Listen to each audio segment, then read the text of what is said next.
թե ժամանակից, թե ֆինանսից, թե ունեցվածքից, թե հոգևոր, թե մարմնավոր, ձեզ հետո մնալու են, երբ որ տարիները կանցնեն,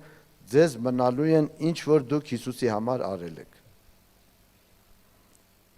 Ինչքան ֆինանսես դրի Աստծո գործի համար,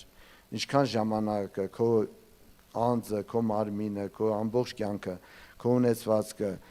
ինչ որ դրել ես Աստծո համար, վերջում կտեսնես, որ դա է քեզ մնացել։ Մնացածը նենց գնացել է աղբանոց։ Վերջում էլ ես մարմինն է գնալու աղբանոց։ Չէ՞, այս մարմինից պիտի ազատվենք, թե ոչ։ Դրա համար հորդորում ենք սիրելիներ, որ դուք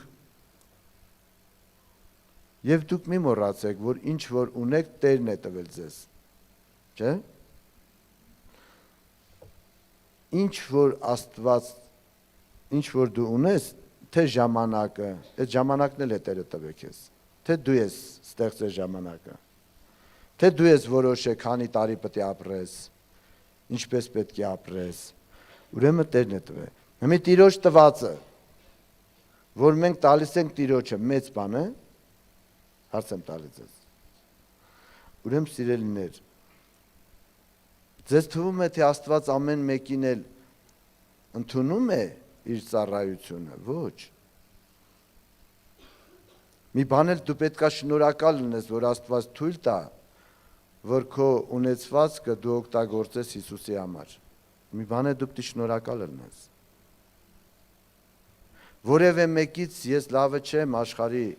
կամ որևէ մեկս, որ իրանց